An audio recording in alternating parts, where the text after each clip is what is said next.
정토회는 왜 자원봉사자에 의해서만 운영될까요?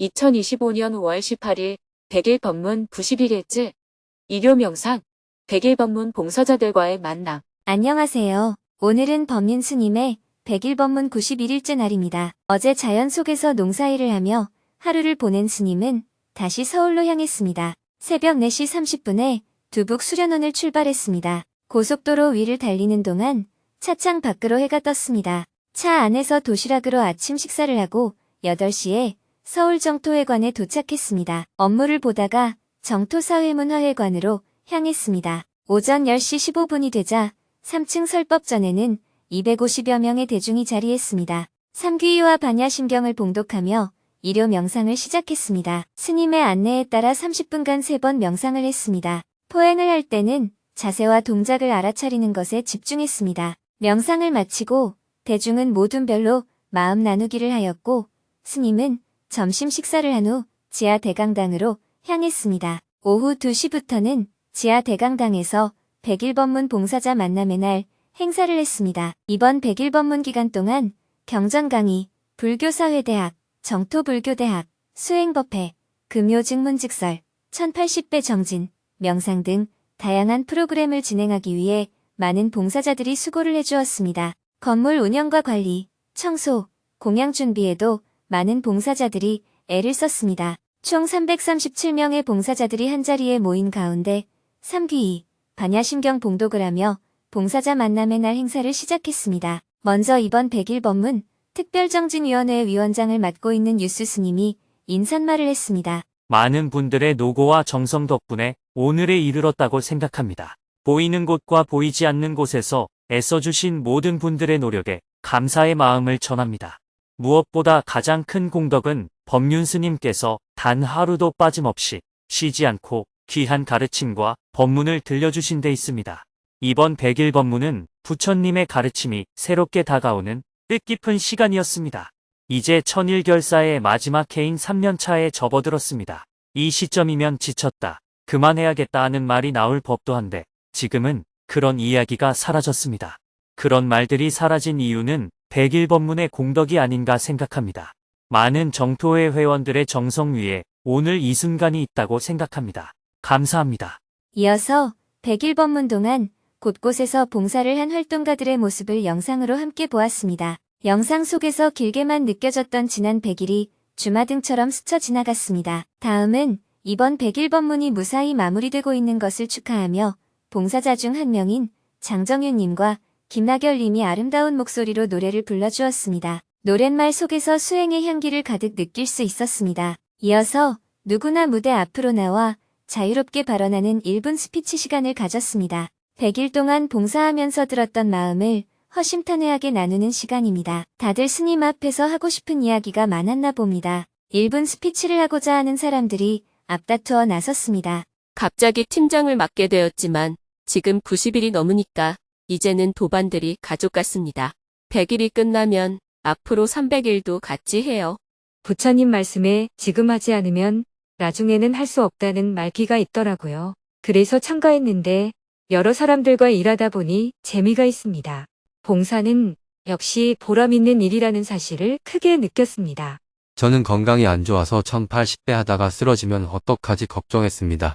스님의 격려에 힘입어 쓰러지면 정토회에서 제사라도 지내주겠지 하는 마음으로 꾸준히 했습니다. 청소는 아무리 깨끗하게 해놓아도 표시가 안 납니다.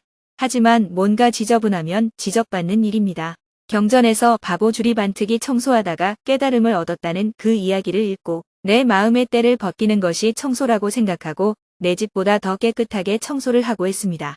저는 봉사하러 나오는 게 오히려 저를 살리는 길이었습니다. 직장에서 일할 때는 화나고 짜증나고 증오하고 원망하는 목소리와 얼굴만 대했거든요. 그런데 여기 나오는 분들의 얼굴을 보면 그렇게 행복할 수가 없어요.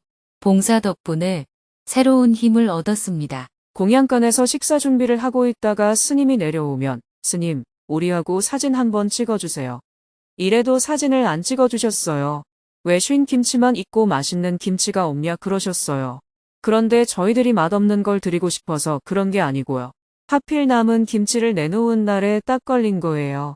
봉사를 하면서 서운했던 일도 유쾌하게 말해서 모두에게 큰 박수를 받았습니다. 시간 관계상 더 이야기를 듣지 못하고 마무리를 했습니다. 못다한 이야기는 문경수련원에서 진행하는 나눔의 장에서 펼치기로 하고 1분 스피치 시간을 마쳤습니다. 다음은 보이지 않는 곳에서 묵묵히 봉사해준 활동가들에게 선물을 증정하는 시간을 가졌습니다. 선물 증정식에 앞서 스님이 먼저 봉사자들에게 감사의 마음을 전했습니다. 100일 법문을 진행하느라 다들 수고가 많으셨습니다. 감사의 마음을 담아서 선물이라도 드리고 싶은데 정토회는 봉사한 것에 대해 대가를 지불하지 않는다는 원칙을 갖고 있잖아요. 법륜 스님도 원칙을 어기면 지적을 받습니다.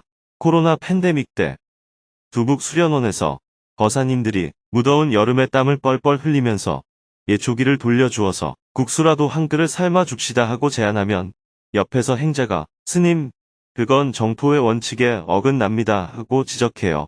그래서 제가 지도법사가 국수 한 그릇도 못 주나 하고 얘기한 적도 있습니다. 그럼에도 불구하고 이번에는 선물을 준비했습니다. 작년에 두북 수련원에서 벼농사를 지어 수확해 놓은 쌀이 있어 찹쌀 3kg 이나 맵쌀 5kg을 드리겠습니다. 여기에 봉사를 많이 한 사람은 염주 한 개 더, 책 한 권 더, 마지막으로 일주일 내내 봉사한 사람은 보드가야에서 가져온 불상 사진을 넣은 액자를 더 드리겠습니다. 그래서 여러분 중에 평등을 가르치는 불교에서 이렇게 차별을 하면 어떡합니까 하고 항의하는 분들도 있을 거예요. 그런데 저도 할 말이 있어요.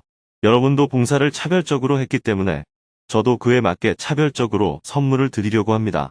전체 337명의 봉사자를 대표하여 주 4일 이상 봉사하신 분들이 모두 앞으로 나왔습니다. 스님이 직접 염주를 목에 걸어주고 선물을 증정했습니다. 감사합니다. 수고하셨어요.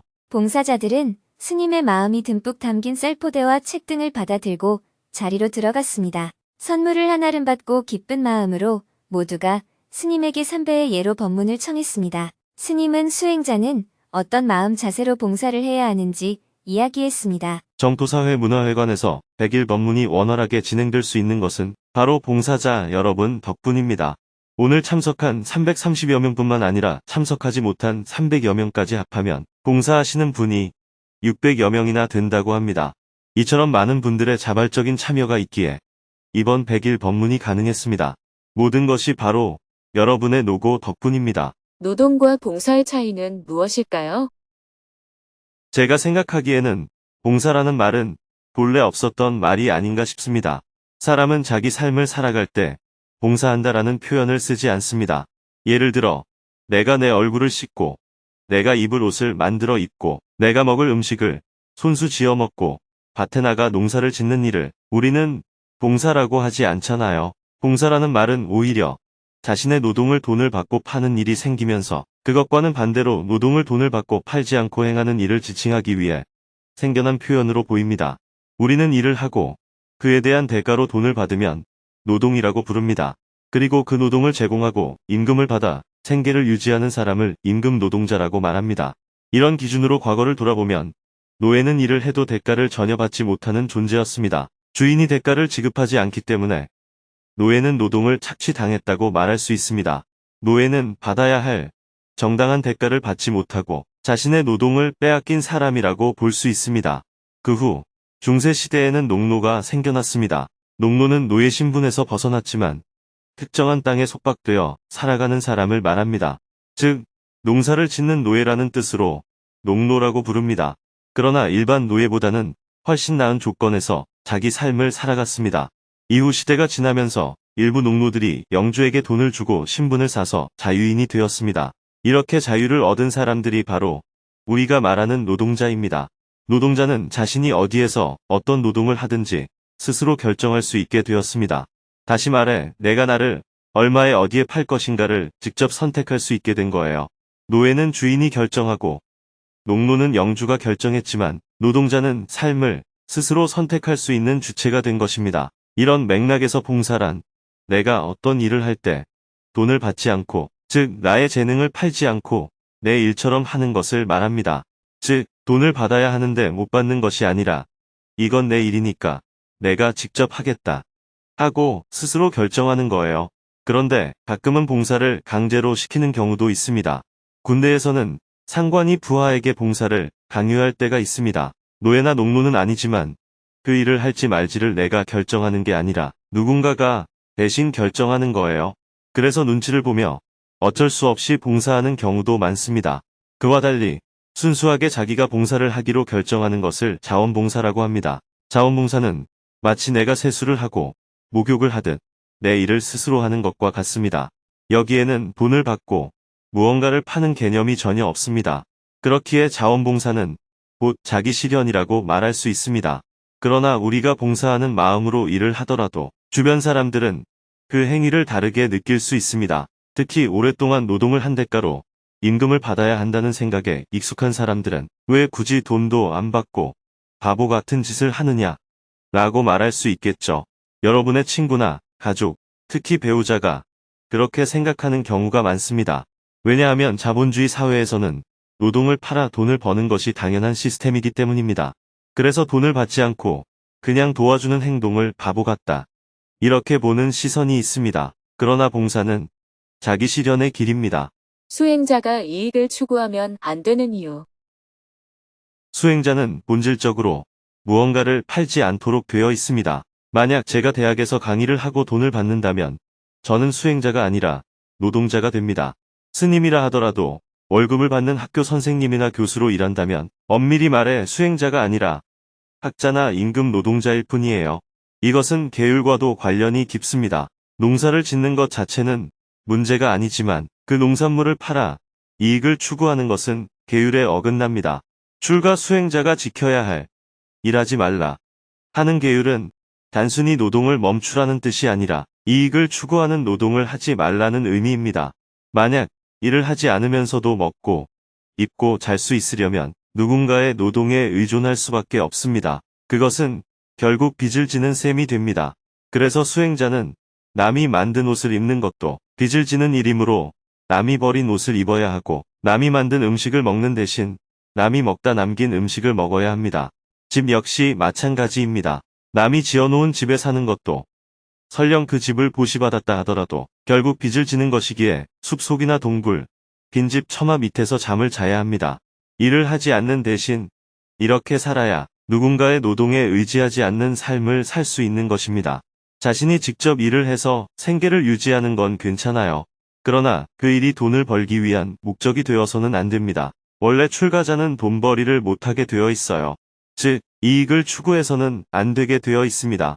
그런데 오늘날에는 출가자는 일을 해서는 안 된다 라는 부처님의 가르침만을 받아들여서 노동은 하지 않으면서 남이 주는 돈이나 물건은 아무런 거리낌 없이 받는 경우가 종종 있습니다. 원래는 버려진 음식이나 낡은 옷만 허용되었지만 오늘날에는 고급 음식을 제공받거나 새 옷을 받는 경우도 많습니다. 겉보기에는 형식을 갖춘 듯 보이지만 그 내용은 부처님의 뜻과는 어긋나 있습니다. 그래서 저는 외부에서 강의를 하더라도 돈을 받지 않습니다. 어떤 사람에게는 이상하게 보일 수 있습니다. 그러나 수행자의 삶의 원칙에서 보면 결코 바보 같은 일이 아닙니다. 강의하는 것 자체는 괜찮지만 그 강의를 통해 이익을 얻으려는 마음은 계율에 어긋납니다. 농사도 마찬가지예요. 자급자족을 위한 농사는 가능하지만 수익을 내기 위한 농사는 수행자의 길과 어긋납니다. 즉, 자신이 먹고 살기 위한 것이나 남에게 주기 위한 것은 괜찮지만 그것이 돈벌이로 이어지면 계율에 어긋나게 되는 거예요. 그래서 선불교에서는 자급자족 시스템을 갖추었습니다. 반면에 남방불교에서는 일을 하지 않고 버려진 음식을 걸식하여 먹는 방식이 이어져 왔습니다. 겉으로 보면 노동 없이 사는 것처럼 보이지만 사실은 보시에 의존한 생활 방식입니다. 우리나라에도 과거에 이런 전통이 있었습니다. 그러나 선불교가 전해지면서 걸식의 방식은 버리고 일일 부작이면 일일 불식이라는 자급자족의 전통이 생겨났습니다. 이는 하루 일하지 않으면 하루 먹지도 말라는 가르침으로 보시에 의존하지 않고 스스로 자급자족하며 살아가야 한다는 뜻을 담고 있습니다. 보시는 무언가를 구매하듯이 돈을 내는 게 아니에요. 만약에 대가를 바라고 돈을 냈다면 그건 보시가 아니라 무엇인가를 매매한 것에 해당합니다. 여러분이 낸 돈에 어떤 대가도 바라지 않아야 온전한 보시가 될 수 있습니다. 보시와 마찬가지로 봉사도 그렇습니다. 여러분이 정토회에 오면 자기 일은 자기가 해야 해요. 밥을 먹으려면 밥을 해야 하고 시설을 사용하려면 청소를 해야 합니다. 청소하기 싫으면 사용을 안 하면 되고 밥하기 싫으면 밥을 안 먹으면 됩니다. 그래서 밥하기 싫은 사람은 도시락을 싸서 오라고 하는 거예요. 밥은 먹고 싶지만 밥 짓는 일은 안 하겠다고 하면 그것은 정토회의 원칙에 맞지 않습니다. 수행 공동체인 정토회에서는 아무리 특별한 직책을 맡고 있더라도 공양 당번이나 청소 당번은 반드시 돌아가면서 해야 합니다. 누군가가 다 해놓은 기반 위에 누리기만 하겠다는 태도는 곤란합니다. 각자 맡은 일이 있더라도 밥 짓기나 청소, 빨래처럼 공동생활에 꼭 필요한 일들은 조금씩 나누어야 합니다. 이것이 수행 공동체의 기본 원칙입니다. 정토회는 왜 자원봉사자에 의해서만 운영될까요? 이런 원칙에 따라 정토회는 자원봉사 시스템으로 운영됩니다. 여기 모인 사람들이 모두 수행자이기 때문에 가능한 일입니다. 수행자는 누구를 고용할 수 없습니다. 누군가를 고용하게 되면 고용주와 피고용인이라는 불평등한 관계가 생기기 때문입니다. 예를 들어 여러분이 회사의 사장인데 정토회에 수행하러 왔다고 합시다. 그때 비서를 데려왔다면 비서는 밖에 두고 혼자 안으로 들어와서 수행자로 머무는 건 문제가 없습니다. 그러나 만약 그 비서도 정토회 회원이어서 함께 법당 안으로 들어온다면 그 순간부터 두 사람은 도반 관계입니다. 더 이상 사장과 비서의 관계가 아니에요. 만약 여전히 사장과 비서의 관계로 머문다면 정토회는 계급이 존재하는 사회가 되어버립니다. 그것은 수행 공동체의 모습이 아닙니다. 그렇게 되면 둘 다 정토회 회원 자격이 없거나 최소한 그중 한 사람은 수행자로서의 자격을 상실하게 되는 겁니다. 해외에 가보면 부유한 한국 사람들이 현지에 정착하면서 가정부나 운전기사를 두는 경우가 많습니다. 개인이 기사나 가정부를 두는 것은 문제가 되지 않아요. 부처님도 바깥 세상 일까지 일일이 관여하지 않으셨어요. 그런데 법당 청소를 집에 있는 가정부가 대신하거나 법당에서 밥하는 일을 가정부가 맡는 일이 종종 생깁니다. 주인이 같이 가자고 하니 따라와서 일을 하는 겁니다. 이런 일은 정토회에서 금지되어 있습니다. 법당 밖에서 하는 일은 상관없지만 법당 안에서는 가정부가 청소하거나 밥 짓는 일을 하면 안 됩니다. 아무리 부자라도 밥을 먹으려면 직접 밥을 해서 먹어야 합니다. 집에서 음식을 가져오는 것까지는 괜찮지만 법당 안에서는 스스로 일을 해야 한다는 것이 원칙입니다. 이렇게 길게 설명하는 이유는 정토회가 수행자들에 의해 운영되기 때문입니다. 이 방식은 일반적인 사찰처럼 복을 빌어주고 그 대가로 보시를 받아 경제적 효율성을 추구하며 운영하는 것과는 다릅니다. 정토회는 수행자들의 모임입니다. 그래서 수행자들이 각자의 역할을 나누어 맡는 구조로 운영됩니다. 여러분이 낸 보시금도 어떤 대가를 기대하지 않고 낸 것이기 때문에 그 보시는 온전히 공덕이 된다고 말할 수 있습니다. 마찬가지로 여러분의 봉사 역시 어떤 보상도 바라지 않기 때문에 그 자체로 공덕이 되는 것입니다. 예를 들어 제가 어떤 곳에 강의하러 가서 강사료로 100만 원을 받았다면 저는 노동자로서 임금을 받은 것이 됩니다. 행사 주최 측에서는 100만 원을 지급했으니 서로 간의 거래가 있었을 뿐입니다. 여기에는 거래만 있지 공덕은 없습니다.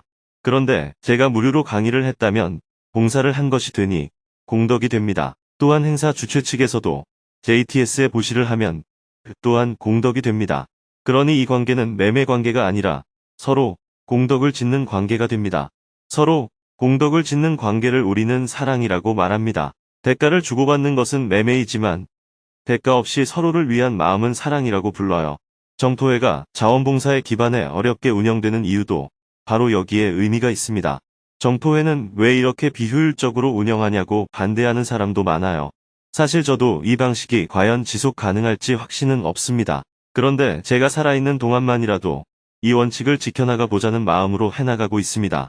이런 원칙을 실제로 지키며 정토회가 지금까지 운영될 수 있었던 것은 오직 여러분이 봉사를 해주신 덕분입니다. 다시 한번 이 자리를 빌려 깊이 감사의 마음을 전합니다. 이어서 봉사하면서 힘들었던 점이나 궁금한 점에 대해 자유롭게 질문하는 시간을 가졌습니다. 한 명이 손을 번쩍 들고 스님에게 질문을 했습니다. 정토회에서 하는 자원봉사, 왜 내부의 일에만 머무는 걸까요? 정토회가 자원봉사자들에 의해 운영된다는 사실은 잘 알고 있습니다. 그만큼 봉사가 큰 일이라는 점도 이해합니다. 다만 제가 정토회 회원이 된 지 오래되지 않아서 그런지 우리들의 봉사가 정토회 내부에만 머무는 것 같다는 생각이 듭니다. 우리들이 하는 봉사는 대부분 정토회 건물을 관리한다든가 정토회 내부를 운영하는 일에만 대부분을 할애하는 것 같습니다. 회원들이 하는 봉사가 사회와 어떻게 연결될 수 있을지 궁금합니다. 정토회 회원이 아닌 사람이 정토회에서 봉사하는 것이 허용되지 않는다는 사실은 알고 계시죠? 그 이유는 간단합니다. 정토회는 밖에 있는 어려운 이웃을 돕겠다는 입장을 갖고 있기 때문에 정토회 내부의 일을 남에게 도움받는 것은 원칙에 맞지 않습니다. 이것은 정토회 회원이 아닌 사람은 일하면 안 된다는 권리 차원의 문제가 아닙니다. 정토회는 자립을 해야 한다는 취지입니다. 정토회 회원이 아닌 사람이 정토회를 돕는다면 그것은 자립이 아니기 때문입니다. 그래서 정토회는 외부에 도와달라 하고 요구하지 않습니다. 정부에도 지원을 요청하지 않아요. 물론 필요한 사업에 신청하면 지원을 받을 수 있지만 원칙적으로는 먼저 요청하지 않습니다. 누군가 자발적으로 후원하면 받습니다. 그것은 보시이기 때문입니다. 그러나 정토회가 먼저 지원을 요구하지는 않습니다. 정말로 많이 어렵다면 요청하겠지만 정토회는 자립이 원칙이기 때문입니다. 그래서 정토회 회원이 아닌 사람이 정토회에서 봉사하고 싶다면 정토회가 아닌 다른 곳에서 봉사하도록 안내를 합니다. 정토회도 여유가 생기면 당연히 주변의 어려운 이웃을 도와야 하겠죠. 하지만 지금 정토회는 자립을 하기조차 버거운 상황입니다. 내부에서도 일할 사람들이 부족한데 바깥으로 나가 봉사를 확대할 여력이 없습니다. 집안일도 감당하지 못하면서 외부 일을 하겠다는 건 앞뒤가 맞지 않잖아요. 국내에서는 정토사회 문화회관을 관리하는 일 외에도 으뜸절 운영, 농사일 등 다양한 일들이 있고 지금도 인력이 크게 부족한 실정입니다. 사실상 외부의 도움마저 필요한 상황입니다. 그럼에도 외부의 도움 없이 스스로 해보자는 것이 정토회의 자립 원칙입니다. 물론 국외에서는 가난한 사람들을 돕기 위한 다양한 지원이 이루어지고 있습니다. 인도, 필리핀, 시리아, 파키스탄, 캄보디아, 부탄, 스리랑카 등지에서 학교를 짓고 여러 지원 활동을 벌이고 있습니다. 국내에서는 벅찬 형편이지만 국제적으로는 가능한 범위 내에서 꾸준히 자원봉사로 구호 활동을 이어가고 있습니다. 대만의 자재공덕회는 정토회와 달리 핵심 활동가들에게 월급을 지급합니다. 또한 외부의 자원봉사자들을 적극적으로 받아들여서 전 세계에 1000만 명의 자원봉사자가 활동하고 있습니다. 대만 내에서도 500만 명이 넘는 자원봉사자가 활동하고 있습니다. 그만큼 자원봉사 조직이 촘촘하게 잘 구성되어 있습니다. 불교 신자도 있지만 자원봉사는 별도의 조직이어서 독립적으로 운영됩니다. 이들은 자원봉사 훈련을 받고 자원봉사를 하며 환경실천 활동뿐 아니라 세계 각국에서 다양한 구호 활동을 펼치고 있습니다. 그러나 그곳은 수행자 모임이 아니기 때문에 월급을 받는 사람도 있습니다. 국제 구호 활동을 할 때도 정토회는 현금 지원을 하지 않지만 그곳은 현금을 직접 지원합니다. 자원봉사 시스템의 규모만 놓고 보면 세계에서 가장 크고 잘 갖춰져 있다고 할 수 있습니다. 그러나 정토회는 자원봉사보다는 수행의 원칙을 얼마나 잘 지키느냐에 더 초점을 맞추고 있습니다. 앞으로 정토회 회원이 더 많아지고 자원봉사자의 수도 늘어나면 당연히 외부의 어려운 이웃을 위한 봉사도 더 활발해질 것입니다. 그리고 정토회 외부에서 하는 일들은 굳이 정토회 회원들만 참여할 필요가 없습니다. 누구나 참여할 수 있습니다.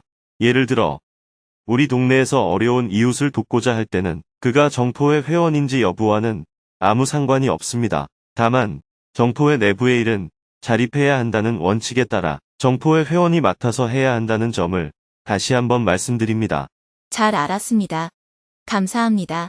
한 명의 질문만 받고 일찍 법문을 마쳤습니다. 이어서 봉사자 만남의 날을 마치며 다 함께 노래를 부르는 시간을 가졌습니다. 100일 법문 기간 동안 공동체에 입방을 하여 여러 분야에서 봉사를 한 청년부따 팀들이 무대로 올라와 터라는 노래를 불렀습니다. 마지막으로 전혜종 정토회 대표님이 닿는 인사를 했습니다. 6월 1일이 되면 100일 법문을 회양하게 되고 1차 천일결사는 200일을 남기게 됩니다. 남은 200일 동안에도 스님께서 닦아주신 발판 위에 우리 모두가 정토사회 문화회관에 모여 다시 한번 영상을 통해 계속 법문을 들었으면 좋겠습니다. 더 많은 사람이 이 귀한 법문을 들을 수 있도록 함께 힘을 모아가면 좋겠습니다. 봉사자 여러분, 다시 한번 깊이 감사드립니다. 이번 100일로 끝나는 것이 아니라 앞으로도 봉사를 꾸준히 이어나갈 것을 다짐하며 사홍서원으로 봉사자 만남의 날 행사를 모두 마쳤습니다. 다음은 팀별로 스님과 함께 기념사진을 찍었습니다. 회관관리팀, 불교대학팀, 수행법회팀, 경전강의팀, 불교사회대학팀, 수행정진팀, 직문직설팀, 마지막으로 팀장 그룹까지 차례대로 앞으로 나와 오늘 이 순간을 기념했습니다. 행사가 마무리되자 유수 스님이 전체 봉사자에게 쌀을 한 포대씩 나누어 주었습니다. 모두 기쁜 마음으로 쌀을 품에 안고 집으로 돌아갔습니다. 해가 저물고 스님은 실내에서 업무를 본 후 하루 일과를 마무리했습니다. 내일은 100일 법문 92일째 날입니다. 오전에는 정토사회문화회관 3층 설법전에서 반야심경 7강 강의를 하고 저녁에는 지하 대강당에서 불교사회대학 20강 강의를 할 예정입니다.